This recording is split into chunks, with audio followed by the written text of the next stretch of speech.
estar con cada uno de ustedes en este hermoso día del Señor. Que el Señor les bendiga grande y abundantemente. Amén. Quiero decirles por anticipado de que el tema de hoy es un tema muy importante, que tal vez no lo hemos tocado a fondo en nuestra congregación, pero es una manera de continuación de la serie que estamos dando. Hoy sería la parte número 5, la serie que estamos dando de el Arca del Pacto. Si usted desea obtener los temas anteriores a este tema en curso, usted se puede acercar a mí y hablar con este servidor, y con mucho gusto hacemos los arreglos para que usted los reciba. ¿Por qué es tan importante este mensaje de hoy? Más que cualquier época de la historia de esta tierra. Porque, hermanos, estamos viviendo prácticamente en la historia del santuario. Y nosotros como pueblo de Dios, como decía el hermano Frank hoy en la lección, se nos ha dado mucha luz en la cuestión del santuario. Nosotros estamos viviendo prácticamente ya en la experiencia del lugar santísimo. No estamos ya en el lugar santo, hermanos. Cristo ya no está en el lugar santo. Ni mucho menos estamos en el atrio. Ya Cristo no está. Cristo estuvo en el atrio cuando Él murió en el año 31 de nuestra era, en ese famoso día 14 de abril, o Nisan, para el calendario judío, a las 3 de la tarde, viernes. Ahí Él estaba en el atrio, que representaba el altar de los sacrificios del monte Calvario, hermanos. Pero Cristo, cuando subió al cielo, 40 días después de su resurrección, subió al lugar santo del santuario celestial. Allí estuvo ministrando en favor de nosotros hasta el año 1844, cuando se cumplió la profecía de Daniel 8:14. Hasta 2300 tardes y mañanas. Luego el santuario sería purificado. Esa fecha es una fecha histórica, hermanos. Nosotros no la podemos olvidar. La fecha de 1844 fue la fecha que provocó prácticamente el levantamiento del movimiento adventista, comenzando con Guillermo Miller y después por todos los milleristas que predicaron en ese año que Cristo iba a venir por segunda vez a esta tierra. Nosotros sabemos que Cristo no vino en esa época, no vino en ese año. ¿Por qué? Porque Guillermo Miller creía que el santuario que iba a ser purificado era esta tierra y que sería purificado por fuego. El evento, mis hermanos, se cumplió al pie de la letra, porque la profecía bíblica no falla, porque la palabra de Dios es infalible. El evento se cumplió cuando Cristo pasó del lugar santo al santísimo para comenzar la obra de purificación del santuario. Es muy importante que nosotros entendamos este mensaje, porque este mensaje nos va a preparar. La experiencia del lugar santísimo es un mensaje preparatorio, hermanos, para el pueblo remanente, para el tiempo del fin. Y es el centro del mensaje del primer ángel. Por eso el mensaje del primer ángel es el mensaje que se tiene que estar predicando en este tiempo, más que en otros tiempos anteriores. ¿Por qué, hermanos? Porque el mensaje del primer ángel comienza con temed a Dios y darle gloria. ¿Por qué?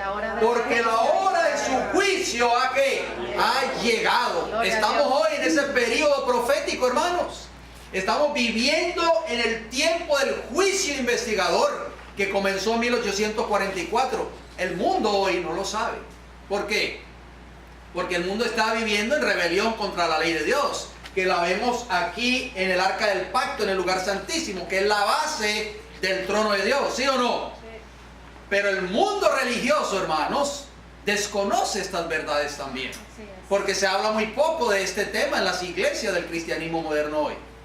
Pero hoy nosotros comenzamos a hablar en el tema anterior, en los últimos dos temas, comenzamos a hablar del contenido del arca. ¿Qué había dentro de esa arca que estaba en el lugar santísimo. Era el único mueble que se encontraba en el lugar santísimo. El arca del pacto. ¿Por qué se le conocía el arca del pacto? Porque dentro de ese cofre de madera de acacia revestido en oro, que sabemos que representa la naturaleza de Cristo, la humana y la divina, estaba contenida, ¿qué cosa? La ley de Dios, el pacto de Dios con su pueblo, hermanos. Por eso llevaba ese nombre, el arca del pacto. Sobre esa arca estaba una tapa conocida como el propiciatorio. En la versión en inglés es the mercy seat, o sea, la silla de la misericordia. ¿Por qué, hermanos? ¿Por qué se le conocía la silla de la misericordia? Porque el sumo sacerdote, oigan bien, solamente podía entrar a este segundo departamento una vez al año. El día 10, ¿qué día, hermanos? El día 10 del séptimo mes del calendario hebreo, Tishri, para nosotros octubre. Ese era el famoso día de la expiación, el día más solemne, hermanos, del calendario hebreo. Hoy por hoy, para los judíos que todavía guardan las fiestas y guardan estos días de fiesta, para ellos es el día, sigue siendo el día más solemne de su calendario, el famoso día del Yom Kippur. En ese día ellos ayunan 24 horas, hermanos. Se arrepienten de sus pecados, se entregan al Señor, hacen un recuento de su vida, de todo ese año, y se consagran al Señor.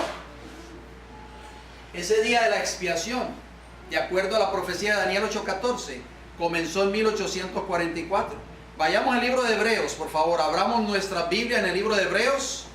Tengan sus Biblias abiertas, mis queridos hermanos. Si ustedes creen que yo voy un poco rápido por factor tiempo, apunten estos textos bíblicos. Tengan papel y lápiz a la mano. Hebreos capítulo 9, y vamos a leer los versículos 3 y 4. Vamos a ver qué había dentro de esa arca que se encontraba en el lugar santísimo.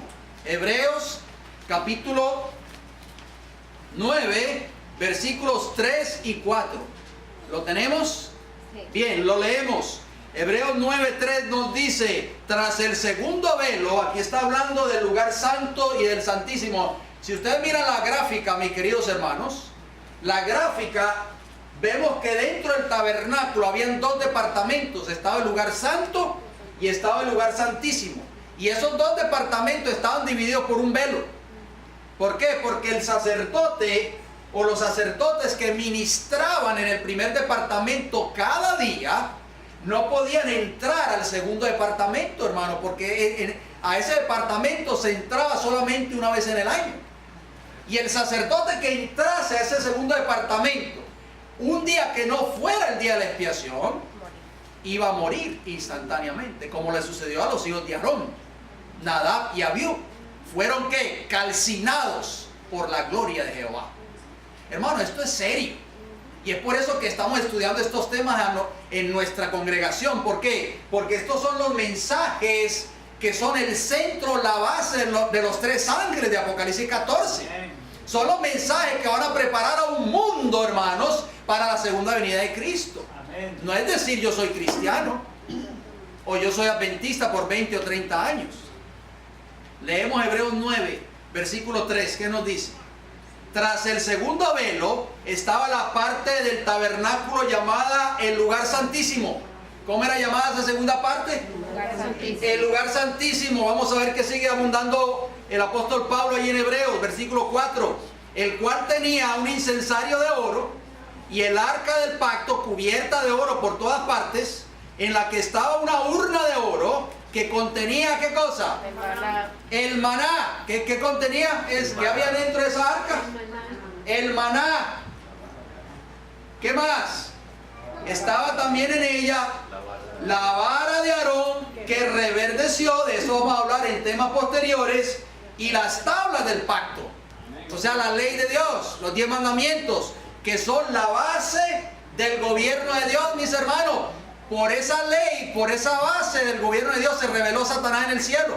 Por eso es que Satanás, hermanos, odia tanto esta ley. Por eso es que ha hecho creer al mundo religioso que la ley de Dios no tiene relevancia para el tiempo que estamos viviendo. Que no hay que guardar la ley de Dios para ser salvo, que solamente hay que creer en Jesús. Eso se oye muy a menudo en las iglesias del cristianismo hoy. Pero la ley de Dios es eterna, porque es la base de su trono, de su gobierno. El gobierno de Dios es eterno, hermanos. No puede nunca cambiarse o variarse. Porque esa ley es eterna, hermano. Cristo tuvo que morir por nosotros en la cruz del Calvario. ¿Sabían ustedes que esa es la mejor evidencia para probar de que la ley de Dios es eterna? La cruz del Calvario. ¿Por qué, hermanos? Porque la ley, cuando es violada, exige ¿qué cosa? La muerte del pecador. Romanos 6:23 dice, la paga del pecado, o sea, la recompensa, la consecuencia del pecado. ¿Y qué es pecado? Transgresión de la ley de Dios. Primera de Juan 3:4. O sea, la consecuencia de la transgresión de la ley de Dios es que muerte, hermanos. ¿Quién fue el primer transgresor? Adán y Eva en el principio, hermanos. Y después toda la simiente de la raza humana ha venido transgrediendo la ley de Dios, porque todos somos ¿qué? Pecadores. O sea que la ley violada, hermanos, exigía la muerte ¿de quién? Suya y mía. Y Cristo Jesús vio la condición de la raza humana. Sabía que estaba perdida eternamente, hermano, porque el pecado, la paga del pecado es muerte. No solo la muerte física, sino la muerte eterna, hermanos. Y Cristo y el Padre y el Espíritu Santo, la deidad en el cielo, idearon un plan. El Padre lo ideó, el Hijo lo ejecutó, y el Espíritu Santo dirigió al Hijo día tras día en los 33 años que estuvo en esta tierra, para que ese plan se llevara al pie de la letra. Alabado sea el Señor. Y Cristo dijo, yo voy a salvar al hombre. Yo voy a morir por el hombre. El hombre no necesita perderse eternamente. Padre, yo voy a bajar a la tierra, voy a tomar la naturaleza humana del hombre y voy a morir por él en la cruz del Calvario. ¿Por qué, Padre? Porque tu ley y tu gobierno son eternos. No se pueden cambiar, no se pueden variar, no se pueden anular. Por eso Cristo, hermanos, tuvo que venir y morir por cada uno de nosotros, porque esa ley es eterna. Pero Satanás le ha hecho creer al mundo religioso hoy que Cristo clavó su ley en la cruz. Eso es imposible, hermanos. Al contrario, la vindicó. Vindicó el carácter de Dios. Ya eso lo estudiamos en temas pasados. ¿Qué vemos dentro de esa arca, hermanos? ¿Había maná dentro de esa arca? Hoy vamos a hablar del maná. ¿Qué representa el maná? Vamos a abarcar la primera parte porque no lo podemos cubrir todo. Así que viene una segunda parte. Pero antes de entrar un poquito a analizar lo que es el maná, les voy a leer una declaración. Anoten esta declaración, hermano. Esta declaración es de suma importancia que nosotros la leamos. ¿Cuántos de nosotros tenemos el libro El conflicto de los siglos? ¿Lo tenemos? Veo pocas manos. Debemos de tener ese libro. El hermano Orlando no lo tiene, le vamos a dar una copia hoy para que se lleve a su casa una copia de ese libro, El conflicto de los siglos. En el capítulo Jesucristo nuestro abogado, que es el capítulo 25 de ese libro, yo les exhorto que lean ese capítulo hoy en la tarde o mañana. Apunten, Jesucristo nuestro abogado, capítulo 25 del conflicto de los siglos. Pero esto que yo voy a leer aquí, hermanos, me llamó más la atención en la versión en inglés, y les voy a decir por qué. Ustedes saben que el idioma de Elena de White, que escribió este extraordinario volumen, ¿de qué país era ella? De aquí, de Norteamérica, ¿sí o no? Bien, ¿y escribía en qué? ¿En inglés o en español? En inglés, bien, muy importante. En inglés, el capítulo no se llama Jesucristo nuestro abogado, se llama En el lugar santísimo. ¿Por qué le habrán dado otro nombre? No lo sé. Bien, les voy a leer la cita. Esto está en El conflicto de los siglos, versión 1911, que yo tengo el volumen, la página 424 y 425. Dice así, escuchen lo que dice aquí. Pero el pueblo, hablando de los adventistas de 1844, Recuerde, la iglesia adventista del séptimo día no estaba organizada todavía en ese año. No existía la iglesia adventista del séptimo día. Guillermo Miller no era adventista del séptimo día. Él era millerista, él era un pastor bautista. Se le llamaban los adventistas porque ellos predicaron y creyeron que en ese año Cristo iba a venir por segunda vez a esta tierra. O sea, creían en el advenimiento de Jesús. Noten cómo dice, pero el pueblo no estaba aún preparado para ir al encuentro de su Señor. O sea, los adventistas en 1844, ellos no estaban preparados para la venida de Jesús. Todavía les quedaba a ellos una obra de preparación que cumplir. Debía serles comunicada una luz que dirigiría su espíritu hacia el templo de Dios en el cielo, y mientras ellos siguieran por fe a su sumo sacerdote en su ministración allí, se les revelarían nuevos deberes. Fíjense bien, hermano, es importante esta declaración que nosotros estamos leyendo. Tenemos que asimilarla, entenderla, digerirla. ¿Por qué? Porque dice la sierva del Señor que si nosotros seguimos por fe a nuestro sumo sacerdote, ¿dónde está nuestro sumo sacerdote, hermanos? En el santuario celestial. ¿En qué departamento, hermana? En el lugar santísimo. Si nosotros seguimos al sumo sacerdote al lugar santísimo por fe, dice esta escritura, se nos van a revelar nuevos deberes. Si nosotros no seguimos a Cristo al lugar santísimo, Dios no nos va a revelar nuevos deberes. Note cómo sigue diciendo la declaración. Los seguidores de Cristo, ¿quiénes? Los seguidores de Cristo han de esperar a su Señor cuando regrese de las bodas. Lucas 12:36. Pero ellos deben comprender su obra. Hermanos, nosotros tenemos que entender la obra que se está llevando a cabo en el lugar santísimo. Es importante que nosotros la comprendamos. Sigue diciendo, y seguirle por fe mientras entra en la presencia de Dios. O sea que tenemos que entrar allí, hermano, definitivamente. No podemos seguir aquí en el lugar santo, y mucho menos, ni se nos ocurra estar todavía aquí en el atrio. Es en el lugar santísimo, hermano, que tenemos que estar ahora mismo. Amén. Sigue diciendo la cita, termino diciendo, en este sentido, en el que se dice que ellos van con él a las bodas. ¿Se acuerdan la parábola de las 10 vírgenes? Sí. Vino el esposo y las que estaban preparadas entraron con él ¿a dónde? A la experiencia del lugar santísimo. Y la puerta se cerró. Bien, sigue diciendo, y todos los que por el testimonio de las escrituras aceptan las mismas verdades.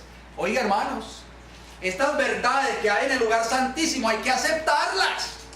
No hay que rechazarlas. Hoy vamos a hablar con una segunda verdad. Ya hablamos de la primera, acerca de la ley moral de Dios en temas anteriores. Hoy vamos a hablar de esa segunda verdad que habla del maná. No podemos rechazar esa verdad, hermanos. Si la rechazamos, Dios nos va a rechazar a nosotros. Sigue diciendo, los que aceptan esas verdades, siguiendo por fe a Cristo, mientras Él entra ante Dios para efectuar la última obra de mediación y para recibir su reino a la conclusión de esta, todos estos están representados como si entraran en las bodas. O sea, representados por las 5 vírgenes prudentes. Todos los que entran por fe al lugar santísimo y aceptan, oigan bien, aceptan las verdades que se enseñan en el lugar santísimo, representan a las 5 vírgenes prudentes. Amén. ¿Somos prudentes o somos fatuos? ¿O fatuas? Esa decisión la tiene que tomar usted y yo personalmente. Si quiere seguir siendo una virgen fatua o quiere ser una virgen prudente. Porque solo las 5 vírgenes prudentes entraron con el esposo a las bodas, a la experiencia del lugar santísimo. Bien, ¿cuál va a ser la obra del verdadero pueblo de Dios en el tiempo del fin? Los que están viviendo en la experiencia del lugar santísimo. Vamos a ver qué nos dice la Biblia. Abran sus Biblias si son tan amables, mis queridos hermanos. Abramos y dejemos que la palabra del Señor nos hable. Isaías, el capítulo 58. Isaías 58. Y vamos a leer el versículo 12. ¿Cuál va a ser esa obra de ese pueblo remanente de Dios en el tiempo del fin? Isaías 58, 12 nos dice, noten bien, ahí está escrita la obra de ese remanente. Y los tuyos edificarán, ¿qué cosa? Las ruinas antiguas. Los cimientos de generación y generación levantarás. Y serás llamado reparador de portillos, restaurador de calzadas para habitar. Qué hermosas palabras. Vamos a analizar brevemente algunas palabras que están allí contenidas en ese versículo 12 de Isaías 58. Habla allí de edificar, porque dice, y los tuyos edificarán. ¿Qué significa la palabra edificarán o edificar? Viene del verbo edificar, por supuesto. Significa establecer, fundar o construir algo. De acuerdo al diccionario práctico de la lengua española, la página 247. O sea, hermanos, que Dios ha de levantar un pueblo en el tiempo del fin, de acuerdo a Isaías 58, 12, que va a ser una obra de construir, de establecer algo que ha sido derribado, hermanos. Amén. Lo que está en ruinas hay que volverlo a edificar, ¿estamos de acuerdo? Amén. Bien, ¿qué más dice ahí? Dice que vamos a ser llamados, ese remanente va a ser llamado reparador de portillos. La palabra reparador o reparar, que es el verbo, significa arreglar algo que está roto o estropeado, corregir algo, un daño o restablecer algo, de acuerdo al diccionario mismo práctico de la lengua española, la página 247. Algo muy importante, hermanos. En el tiempo del fin, el verdadero pueblo de Dios va a ¿qué? A arreglar lo que ha estado roto o estropeado por años y por siglos. Esa va a ser una de las obras del remanente en el tiempo del fin. Hoy por hoy, cuando hombres y mujeres fieles se levantan en las iglesias para tratar de restablecer o de reparar algo que ha estado roto, ¿son qué? Son tildados, son censurados y son marginados. Pero el Señor nos llama a nosotros hoy para reparar, para ser reparadores de portillos, hermanos, para corregir algo que está dañado. No podemos quedarnos, hermanos, con los brazos cruzados cuando vemos que la palabra de Dios está siendo mancillada. Si usted es miembro de este pueblo que está allí en Isaías 58, 12, usted no se puede quedar con los brazos cruzados, porque entonces usted estaría ¿qué? Consintiendo el pecado. Y hay otra palabra clave en ese versículo: restaurador de calzadas para habitar. ¿Qué significa la palabra restaurador o restaurar? Significa reparar o arreglar algo que está estropeado, restablecer algo o volver a poner algo en su estado que tenía, o sea, en su estado original. De acuerdo al mismo diccionario práctico de la lengua española, la página 616. Nunca se le olvide ese versículo de Isaías 58, 12, hermanos. Porque el apóstol Pedro habló prácticamente la misma verdad que habló el profeta Isaías. Acompáñenme en el libro de Hechos de los Apóstoles. ¿Se acuerdan del sermón del apóstol Pedro después del Pentecostés? Hechos de los Apóstoles, capítulo 3. Leeremos los versículos del 19 al 21. Vamos a ver qué nos dice allí. Hechos de los Apóstoles, capítulo 3, versículo 19 al 21. Abramos la escritura, mis queridos hermanos. Dejemos que el Señor nos hable a través de su palabra en esta hora.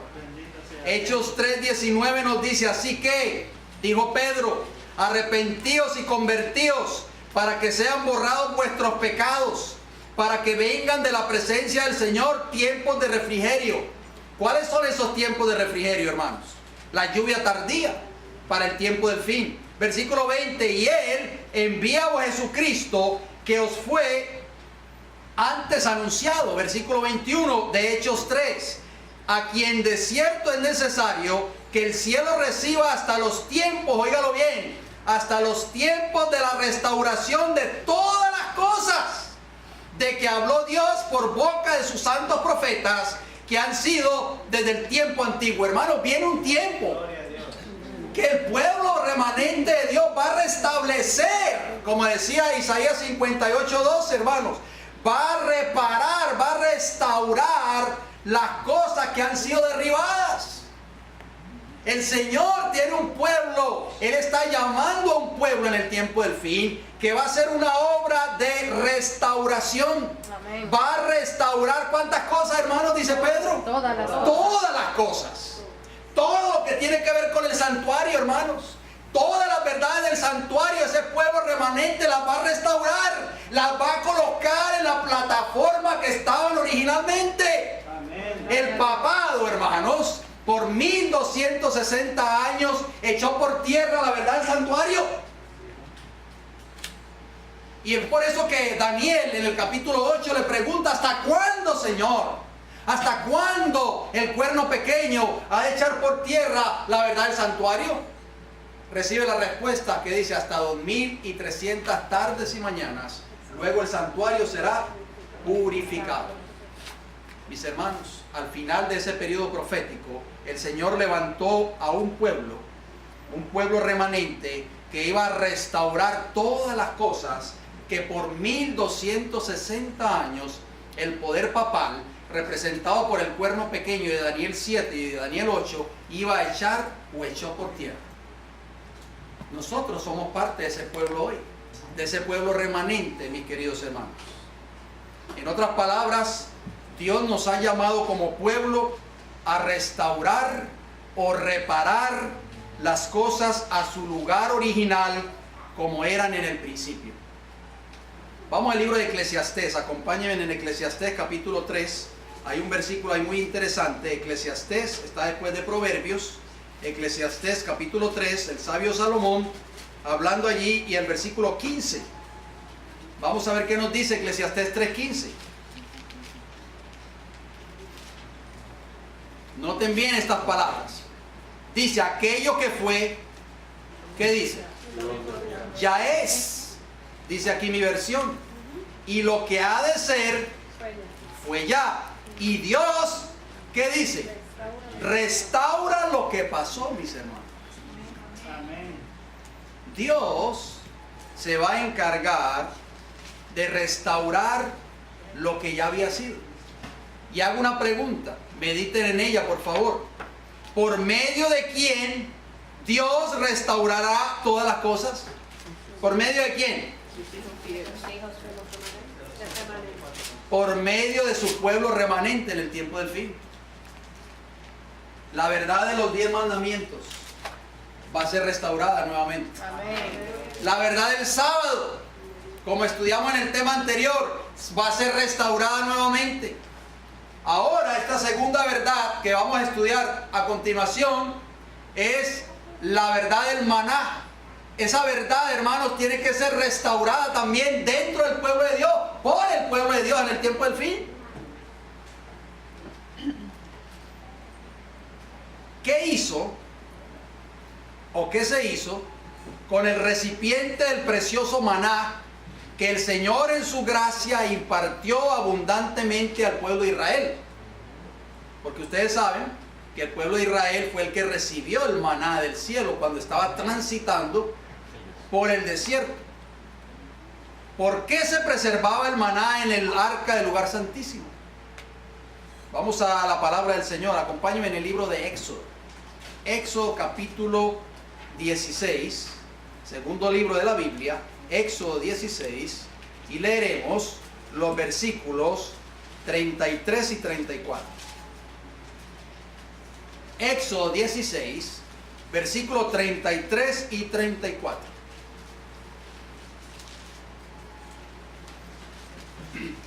Dice así: y dijo Moisés a Aarón: toma una vasija y pon en ella un gomer de maná. ¿De qué? De maná. De maná. ¿Qué era maná, hermanos? El pan del cielo. ¿Qué era? Comida, ¿verdad? Ok. Yo quería estar seguro si ustedes sabían que era maná. ¿Y ponlo dónde? Delante de Jehová. ¿Dónde estaba la presencia de Jehová en el santuario, hermanos? ¿Dónde? En el arca. En el lugar santísimo. Sobre el arca del propiciatorio, o el arca o la silla de la misericordia. Y ponlo delante de Jehová para que sea guardado para vuestros descendientes. Versículo 34 de Éxodo 16. Y Aarón lo puso delante del testimonio para guardarlo, como Jehová lo mandó a Moisés. O sea, hermanos, que el maná, oigan bien, el maná fue guardado. Si ustedes notan, el maná no fue dejado fuera del arca, ni fue puesto tal vez en el lugar santo al lado de la mesa de los panes de la proposición. ¿Por qué? Porque en el lugar santo que estaba la mesa de los panes, el pan era comida también. ¿Por qué Dios no le dijo a Aarón o a Moisés, póngalo al lado de la mesa de los panes de la proposición? Porque total, el maná también es comida. No, el Dios ordenó que fuese colocado dentro del arca, frente a la ley de Dios, frente al pacto, mis hermanos. ¿Por qué? Porque Dios sabía en su sabiduría, Él sabía que nosotros como pueblo remanente necesitamos vivir las verdades contenidas en el lugar santísimo, que nos van a preparar espiritualmente para encontrarnos un día con Cristo y para estar delante de la presencia de la gloria de Dios. Amén. Gloria a Dios. O sea que, hermano, esta verdad es muy importante para nosotros como iglesia, no la podemos rechazar, porque si la rechazamos, nos estamos descalificando prácticamente de la preparación que necesitamos para entrar algún día en el reino de los cielos. O sea que el maná llegó a ser parte de una de esas verdades que estaban enlazadas con el trono de Dios. Importante, hermanos. Noten lo que dice el libro de Primeros Escritos. Leo la cita. Primeros Escritos, página 32. Dice, en él, o sea, en el templo en el cielo, vi un arca. Dentro del arca estaba el vaso de oro con el maná, la florida vara de Aarón y las tablas de piedra que se plegaban la una sobre la otra como las hojas de un libro. ¿Cómo consideraba el pueblo de Israel el maná que Dios le daba del cielo? Vayamos al libro de Números. Acompáñenme allí en Números, capítulo 11. Gracias.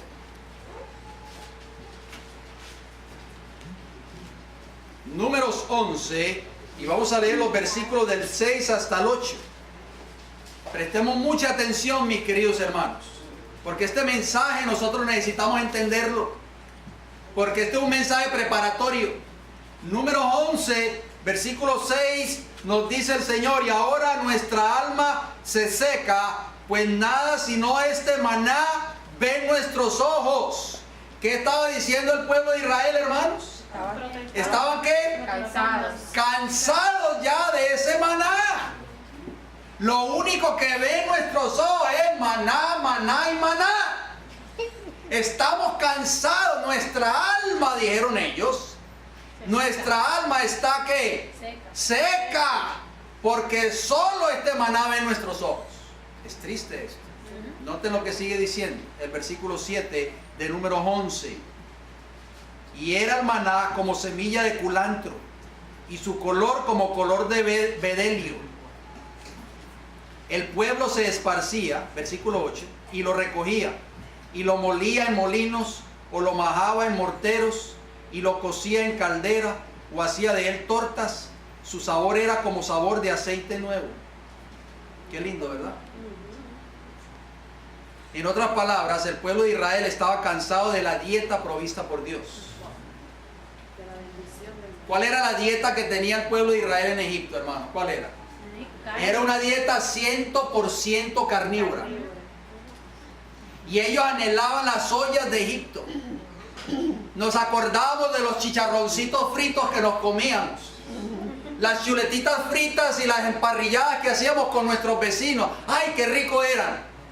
Los israelitas pensaban en eso y decían, esta dieta que nos ha provisto Jehová ya no nos gusta, ya estamos hastiados de ella, solo maná ven nuestros ojos.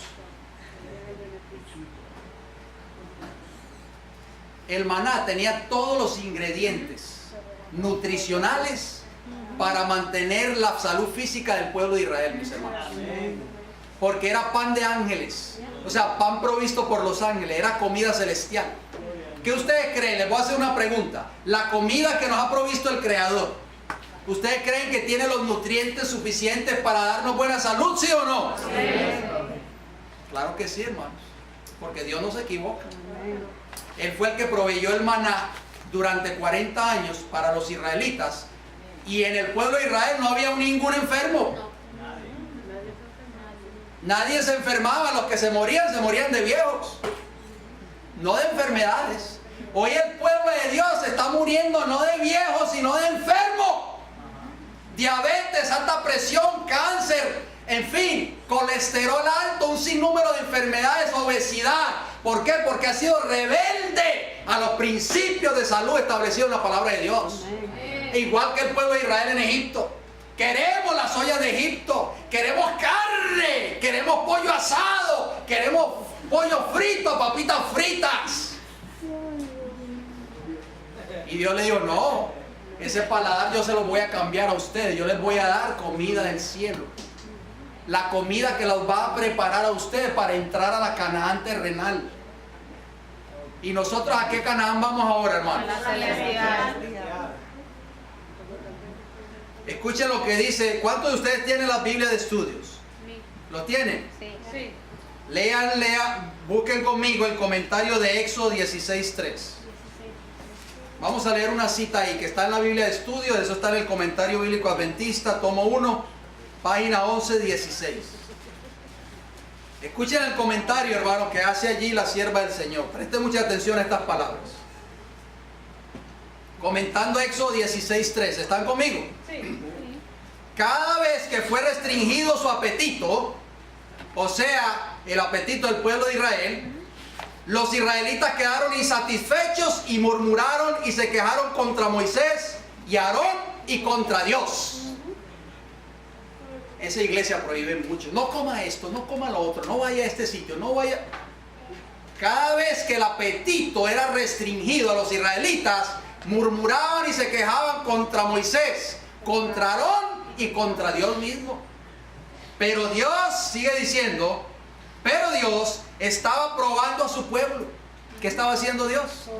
Cuando les quitó esa dieta malsana de Egipto, cuando les cambió el menú, Él lo estaba probando, sigue diciendo, a fin de desarrollar lo que había en sus corazones. Permitió que pasaran por severas pruebas. Cuando fracasaban, los traía de vuelta al mismo punto y los ponía a prueba un poco más estrecha y severamente. Oigan esto, hermano. Sigue diciendo la cita. El gusto de ellos se había pervertido en Egipto. Hermano, nuestro paladar está pervertido con la comida de Babilonia. Tiene que cambiar ese paladar. El Señor quiere cambiarte ese paladar hoy. Sigue diciendo, Dios quería restaurar su apetito. ¿Se acuerdan la palabra de restaurar? Sí. Isaías 58:12, ¿se les olvidó ya? No. ¿Qué quería hacer Dios? Restaurar. ¿Qué somos nosotros? Restauradores, reparadores de portillo, hermano. Tenemos que reparar el daño que nos ha hecho la comida del mundo. Cáncer, diabetes, alta presión, un sinnúmero de enfermedades. Hay que reparar, hermanos. Dice ahí que Dios quería restaurar su apetito a un estado de pureza y salud, a fin de que pudieran disfrutar de los sencillos frutos que fueron dados a Adán y a Eva en el Edén. Hermanos, Dios quiere cambiar nuestra dieta. Quiere darnos la dieta del cielo, el maná del cielo. ¿Por qué? Porque Él desea que nosotros gocemos de buena salud. Hoy podrás decir tú, yo estoy joven todavía, pero espera un par de años. Si sigues violando la reforma pro salud, vas a ver, porque el cuerpo te va a pasar factura. Sigue diciendo, estaba por restablecerlos, por establecerlos en un segundo Edén, una buena tierra donde podrían disfrutar de las frutas y de los cereales que les proporcionaría. Se proponía quitarles el régimen alimentario excitante con el que habían subsistido en Egipto, pues quería que estuvieran en perfecta salud y vigor. ¿Oyeron eso, hermanos? ¿Qué deseaba Dios para el pueblo de Israel? Que estuvieran ¿en qué? En perfecta salud y vigor. Cuando entraran en la hermosa tierra hacia la cual los estaba conduciendo. Hoy el pueblo de Dios no va a entrar en perfecta salud y vigor porque ha sido desobediente. Van a entrar tal vez arrastrando los pies, hermanos, llenos de enfermedades, quejándose. Vamos a ser transformados cuando Cristo venga, gracias a Dios, ¿verdad? Pero si tuviéramos que entrar así, ¿cómo entraríamos? En sillas de ruedas tal vez. ¿Sí o no? Sí. Por nuestra infidelidad a la palabra del Señor.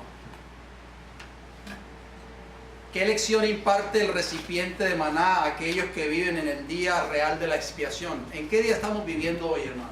El día de la expiación. ¿Ah? ¿En qué día?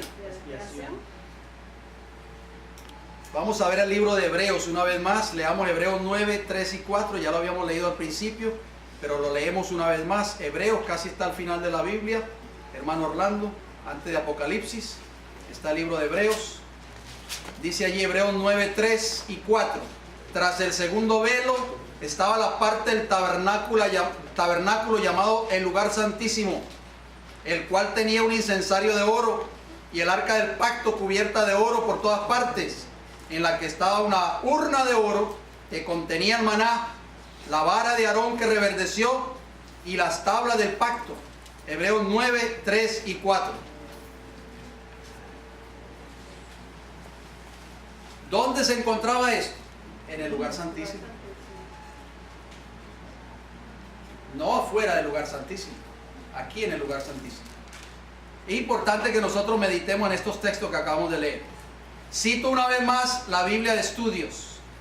Ahora vamos a leer el comentario de Números 11:4. Aquellos que tienen la Biblia de Estudios, busquen el comentario de... Esa no es Biblia de Estudios, hermano Frank. No. Busquen el comentario de Números 11:4. Eso está en el Comentario Bíblico Adventista, el tomo 1, la página 1126. Dice lo siguiente, escuchen esta declaración tan importante.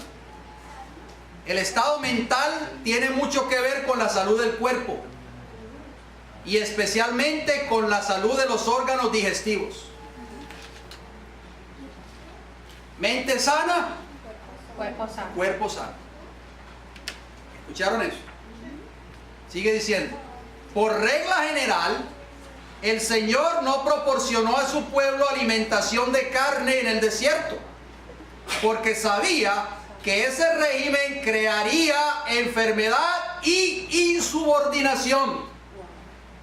Por eso es que muchas personas no aceptan este mensaje, porque la carne, el consumo de carne animal produce dos cosas en el ser humano: enfermedad número 1 e insubordinación. O sea, rechazo absoluto en contra de estos mensajes. Sigue diciendo, a fin de modificar el carácter. Oigan bien, ¿qué es lo que nosotros vamos a llevarnos al cielo? El carácter. ¿El carácter suyo y el mío? No. No, el carácter de Cristo. El carácter de Cristo. No el suyo. El suyo no entra al cielo, ni el mío tampoco. Es el carácter de Cristo en nuestras vidas. Dice que a fin de modificar el carácter y colocar en ejercicio activo las facultades más elevadas de la mente, les quitó la carne de animales muertos, les dio alimento de ángeles, maná del cielo. Hermano, esto es muy importante. Yo no sé si ustedes están escuchando esta declaración. Para nosotros poder tener un carácter o desarrollar un carácter semejante al de Cristo, tenemos que adoptar la dieta del cielo, la dieta del Edén, el maná celestial. O de lo contrario, nunca vamos a poder desarrollar un carácter semejante al de Jesús. ¿Por qué? Porque lo que produce la dieta animal es insubordinación y enfermedad.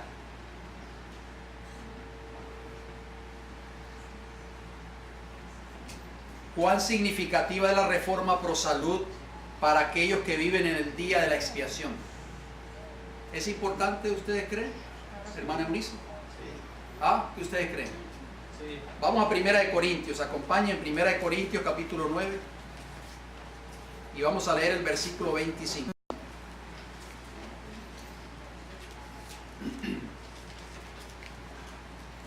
Primera de Corintios capítulo 9, versículo 25.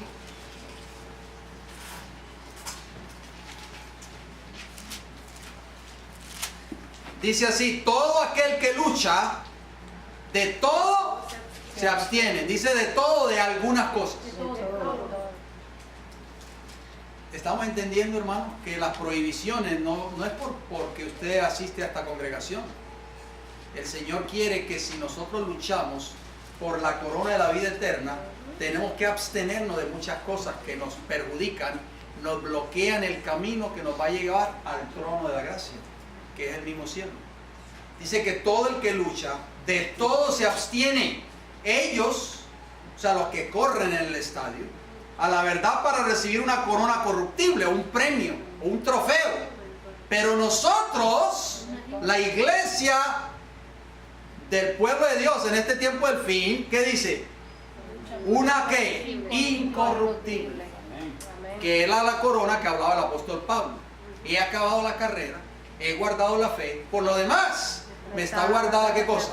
La corona de justicia, la cual me dará el Dios justo, el Dios juez justo en aquel día, y no solo a mí, sino a todos aquellos que esperan su venida.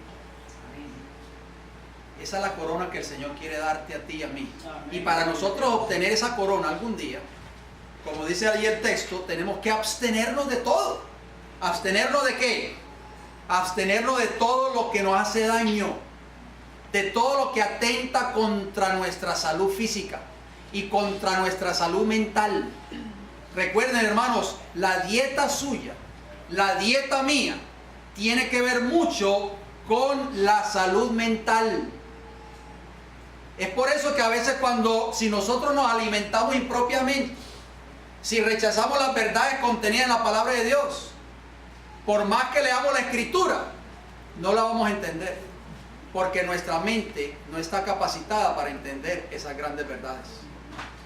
Estamos violando un principio establecido en la Biblia y en el espíritu de profecía.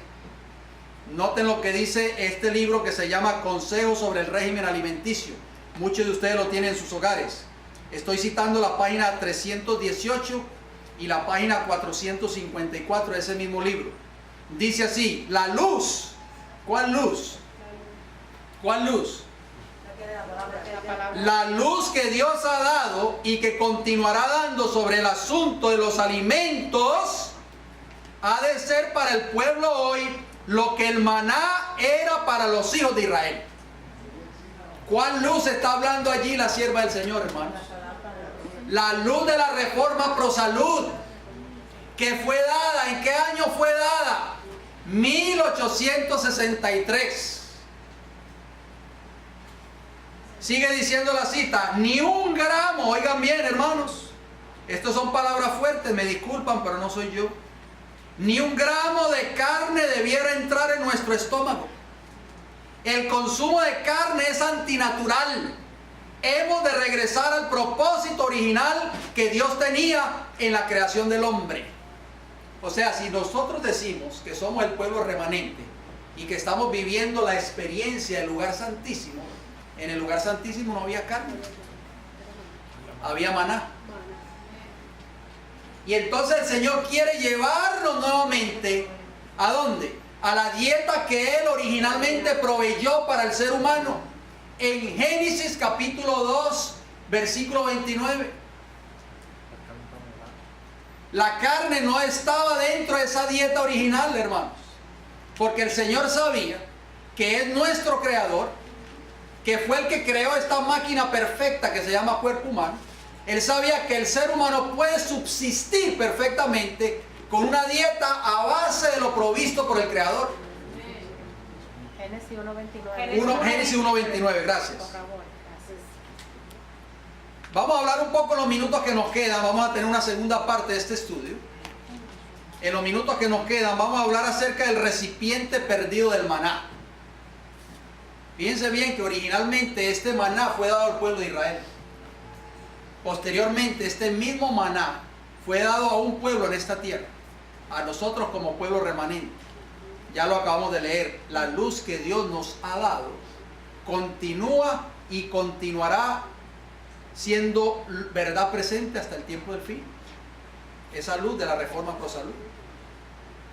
Vamos a ver qué nos dice el libro de Josué. Acompáñenme por favor en el libro de Josué, capítulo 5. Vamos a ir cerrando este estudio. Josué, capítulo 5, versículo 9. Josué está después de Deuteronomio. Ustedes saben que Josué fue el caudillo de Israel que relevó a Moisés en su cargo y fue el que Dios usó para que introdujera al pueblo de Israel en la tierra prometida, Canaán terrenal. Josué capítulo 5 y vamos a leer los versículos del 9 hasta el 12. Josué 5, 9 al 12. ¿Están conmigo, mis queridos hermanos? Amén. Dice así Josué 5, 9. Y Jehová dijo a Josué: hoy he quitado de vosotros el oprobio de Egipto. Hermanos, ¿qué les quitó Dios? El oprobio de Egipto. Dios quiere quitarnos ese oprobio también hoy. Por lo cual el nombre de aquel lugar fue llamado Gilgal hasta hoy. Versículo 10. Noten lo que dice el versículo 10. Presten atención. Y los hijos de Israel acamparon en Gilgal y celebraron la Pascua. ¿Qué día se celebraba la Pascua, hermanos? ¿Ah? El 14 de Abib, abril para nosotros. Celebraron la Pascua los 14 días del mes por la tarde en los llanos de Jericó. Esto fue cuando ellos ya habían cruzado el río Jordán, ya estaban prácticamente en la tierra prometida, hermano. Por fin habían llegado a la tierra prometida, después de 40 años de peregrinación en el desierto. Noten lo que dice el versículo 11 de Josué 5. Al otro día de la Pascua comieron del fruto de la tierra, los panes sin levadura, y en el mismo día espigas nuevas tostadas. Versículo 12. Y el maná, ¿qué dice ahí? Cesó el siguiente día. Desde que comenzaron a comer, ¿qué cosa? Del fruto de la tierra. Y los hijos de Israel nunca más tuvieron maná, sino que comieron de los frutos de la tierra de Canaán aquel año. Gloria al Señor. Amén. Hermanos, fueron 40 años de preparación. Dios les cambió ese paladar de Egipto. Los preparó, mis hermanos. Cuando ellos entraron a Canaán, ellos anhelaron comer carne. No, ellos anhelaron comer ¿qué? Los frutos de la tierra. Porque su paladar había sido transformado por la dieta que Dios les dio. El pueblo de Israel moderno, que somos nosotros aquí presentes, si nosotros no estamos preparados para entrar a la Canaán celestial, vamos a querer comer pollo frito allá en el cielo, o bistec. En la Canaán celestial no va a haber muerte, mis hermanos. Para usted comerse un pollo frito tiene que matar un ave de corral, una gallina, ¿sí o no? En el cielo no va a haber más muerte, ya lo leímos hoy, ni llanto, ni dolor.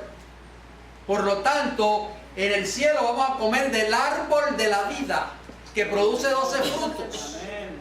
Mis queridos hermanos, y los redimidos van a edificar casas, dice el libro de Isaías, y van a plantar viñas y comerán del fruto de ellas. O sea, el Señor quiere prepararnos ahora con la dieta que Él originalmente dio al pueblo de Israel o al ser humano, para que cuando nosotros entremos a la Canaán celestial, hermano, estemos preparados para vivir en un lugar donde no va a haber más muerte de animales y no se va a consumir ningún tipo de carne animal. ¿Estamos preparándonos para ese tiempo, mis queridos hermanos? ¿El pueblo de Israel estaba preparado, sí o no? ¿Se preparó, sí o no? Cuando entró a la Canaán terrenal. Pero ¿qué sucedió después? Miren, vamos a leer los últimos versículos. Vamos al libro de Isaías. Noten lo que sucedió, hermano. Vamos a hablar ahora de la apostasía del pueblo de Israel. ¿Por qué? Porque cuando una iglesia rechaza el mensaje que Dios le ha dado, mire lo que sucedió. Isaías 65, acompáñenme. Isaías 65. Vamos a ver si el pueblo de Israel siguió guardando esos principios de salud. Isaías 65. Y vamos a leer los versículos del 1 al 4. ¿Están conmigo, mis queridos hermanos? Dice Isaías 65, del 1 al 4. Fue buscado por los que no preguntaban por mí. O fui buscado por los que no preguntaban por mí. fui hallado por los que no me buscaban. Dije a gente que no invocaba mi nombre, heme aquí, heme aquí. Extendí mis manos todo el día a pueblo rebelde, el cual anda por camino no bueno, en pos de sus pensamientos. Pueblo que en mi rostro me provoca de continua ira, sacrificando en huertos y quemando incienso sobre ladrillo. Esta era la condición del pueblo de Israel en los tiempos de Isaías, hermanos. El pueblo de Israel en los tiempos de Isaías, de Jeremías, de Ezequiel, que eran profetas contemporáneos, se había apartado completamente, había apostatado de la verdad completamente. Por eso vino el cautiverio babilónico. Era un pueblo rebelde. ¿Qué hacía ese pueblo? Dice que provocaba a Dios continuamente a ira, sacrificaba en huertos, oigan bien esa palabra, en huertos, y quemaba incienso sobre ladrillo, estaba adorando a imágenes. ¿Qué dice el versículo 4, hermanos? Que se quedan en los sepulcros y en lugares escondidos pasan la noche, que comen carne de cerdo y en sus ollas hay caldo de cosas inmundas. Hermano, el pueblo de Israel antiguo había llegado, hermano, tan hondo, tan profundo en la apostasía, que estaban, hermanos, comiendo carnes inmundas que habían sido condenadas por Jehová en el principio. Carne de cerdo, y en sus ollas había caldo inmundo. La lección del maná había desaparecido completamente de sus mentes. Noten el versículo final que vamos a leer. Esto tomó lugar previo a la cautividad de Israel por Babilonia. Vamos a Isaías, allí mismo, en Isaías 66, versículo 17. Noten cómo dice. Isaías 66, 17 dice, lo leo. Dice, los que se santifican y los que se purifican en los huertos. ¿Qué hacían ellos en los huertos? De acuerdo a Isaías 65, 3, sacrificaban en los huertos. Isaías 66, 17 dice, se purifican en los huertos, unos tras otros, los que comen carne de cerdo y abominación y ratón, juntamente serán talados, dice Jehová. Mira hasta donde había llegado el pueblo de Israel, hermanos, a consumir no solamente la carne de cerdo, que es una carne inmunda, que nosotros sabemos que no debemos consumir. No solamente estaban consumiendo carne de cerdo, sino que estaban, ¿qué cosa? Cometiendo abominación, adorando a ídolos y también comiendo ratón. O sea, habían rechazado completamente el mensaje dado por Dios. Nosotros como pueblo de Dios, hago la pregunta para concluir, ¿estamos siendo rebeldes también? ¿Estamos rechazando la dieta que Dios le dio a este pueblo y que se encuentra o que está contenida en el lugar santísimo? Termino con una declaración que se encuentra en Consejos sobre la Salud, página 577. Oigan bien cómo dice: si los adventistas del séptimo día practicaran lo que profesan creer, oigan bien, hermanos, si nosotros como adventistas del séptimo día practicásemos lo que profesamos creer, si fueran sinceros reformadores de la salud, verdaderamente serían un espectáculo para el mundo, los ángeles y los hombres. ¿Qué mensaje yo puedo darle al mundo, hermanos? Cuando yo estoy comiendo lo que el mundo come y cuando tengo un montón de enfermedades y una bolsa así de pastillas que tomo todos los días. No puedo dar un mensaje así, hermanos. Es un oprobio para la causa del Señor. Sigue diciendo la cita. No se asusten, que el próximo va a ser un poquito más fuerte. Dice, además, manifestarían un celo mucho mayor por la salvación de los que ignoran la verdad. Entre el pueblo que pretende esperar la próxima venida de Cristo, tendría que haber reformadores más grandes. ¿Se acuerdan la Isaías 58:12? Tenemos que hacer reformas, cambios. La reforma pro salud debe realizar entre nuestro pueblo una obra que todavía no se ha llevado a cabo. ¿Por qué? Porque la estamos rechazando. Hay quienes debieran estar despiertos al peligro del consumo de carne, que todavía continúan comiendo la carne de animales, con la cual ponen en peligro su salud física, mental y espiritual. Hermano, fíjense bien, esto es muy importante que nosotros pensemos en estas palabras. Hay quien me han dicho a mí, muéstreme en la Biblia que comer carne es pecado. Miembro del pueblo de Dios. Si usted lee esta cita y la asimila y le pide a Dios que le dé espíritu de sabiduría y revelación, dice aquí que los que consumen carne están poniendo en peligro su salud física, número 1, su salud mental, número 2, y su salud espiritual, número 3. Muchos que ahora están solo convertidos a medias en la cuestión del consumo de carne, se apartarán del pueblo de Dios y ya no andarán más con él. Página 577 de Consejos sobre la Salud. Termino con esta cita de Consejos sobre el Régimen Alimenticio, página 481. Esta es un poquito más fuerte. Dice ahí, podemos tener confianza en ministros que sentados en mesas donde se sirve carne se unen con los demás para comerla. Guardad cuidadosamente los mandamientos de Jehová vuestro Dios. Todo el que viola las leyes de la salud será visitado seguramente por el desagrado de Dios. ¿Será esta la razón por la que la bendición de Dios se ha apartado de muchos de nuestros hogares, mis queridos hermanos? ¿Qué ustedes creen? ¿Por qué será que Dios no escucha mis oraciones? Dice el mucho. Yo oro y Dios no me contesta. Dice aquí esta declaración en la página 481 que el que viola las leyes de salud será visitado seguramente por el desagrado de Dios. Hermanos, meditemos en esto, por favor. Esto tiene que ver con nuestra salvación. Amén.